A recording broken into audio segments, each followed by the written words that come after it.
Hi guys, Darshan Namaste. This is me Anand Chaudhary from Bhairula and welcome back to another episode of Travel Tablet Vlogs. So अहिले बिहान 7 बजिरहेको छ र म ठ्याक्कै घरदेखि निस्किसके हैन। केको लागि निस्के भन्दाखेरि म खेततिर जाँदै छु।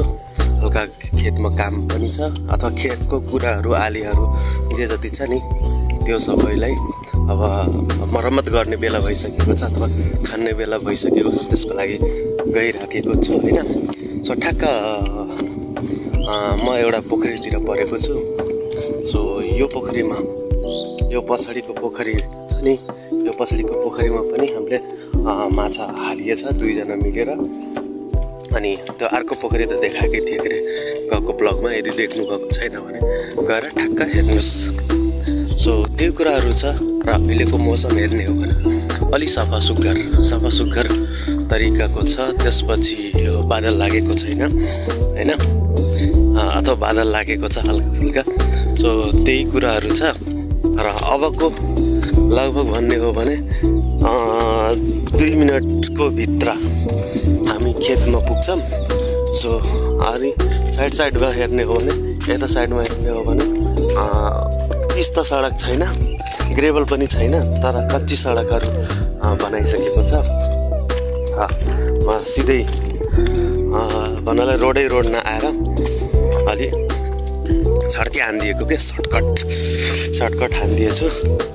ल ठ्याक्कै पुगिसक्यौं। यो बाटो हो, अलि राम्ररी देखिएन हैन, देखिएन यो बाटो रहेछ।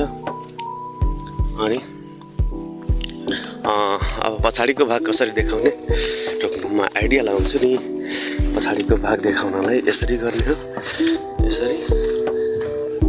अब यो गरेर त्यसपछि यसरी गर्दिनु, यसरी। अब यहाँनिर यो भ्यू हामीले लगभग 1 हप्ता पहिले छरेको, अहिले यत्रो भएछ। 2 कोला रहेको छ र हाम्रो खेतमा हामीले बोर पनि हालेको हो। यो दुलैन जस्तै बनाइएको छ नि, दुलैन जस्तै बनाइएको छ। यो चाहिँ बोर हो, यहाँदेखि पानी सानी हाल्छौँ। र एउटा मात्रै रुख रहेको छ। त्यो रुख हुर्कन नजानेर हो कि के हो, हुर्केकै छैन। बडा गाह्रो स्थितिमा छ त्यो। त्यही भएर लगभग भइसक्यो र 3 वर्ष 4 वर्ष 5 वर्ष हुन लाग्यो। त्यही भएर ठुलो भएको छैन। सब म ठाउँमा पुगिसकेँ हैन। ठ्याक्कै मोबाइल खस्दिरहेछ। ठ्याक्कै म पुगिसकेँ। अब आफ्नो काम सुरु गर्नुपर्ने हुन्छ। सो म तपाईलाई देखाउँछु कसरी के गरिरहेको छु, कस्तो गरिरहेको छु, अनि हिजो कस्तो गरेको थिएँ हल्का फुल्का त्यसको क्लिपहरु पनि हाल्दिन्छु। सो स्टे कन्टिन्यू अथवा ट्युन।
सो एउटा कुना खनेर सकाइसके अनि साइड साइडमा के अरे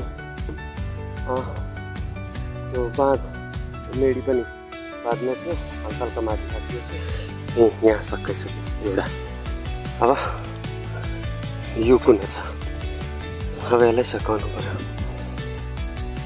सो आजको काम यहीँ सकाउँछु हैन लगभग 4-5 वटा कोलाको कोन कोडिसके भनेपछि मोटामोटी 20-25 वटा कोन कोडिसकेको छु र भोक पनि लागिसक्यो र टाइम पनि भइसक्यो अब यी अफिस पनि जानुपर्ने स्थिति छ हैन सो आजको ब्लग्स यति नै गर्छु आगामी दिनहरु पनि यस्तै खालको माया ममताहरु बढाइदिनुहुन्छ भन्ने आश गरेको छु र मेरो भिडियोलाई कस्तो लागिराखेको छ अथवा ब्लग कस्तो लागिराखेको छ अवश्य नै कमेन्ट गर्नु होला अझ केही सुधार गर्नुपर्ने छ भने सुधार गरौँला सो आजले यति भन्दै थ्यांक्स फर वाचिङ हैन अर्को ब्लगमा फेरि पनि भेटौँला बाइ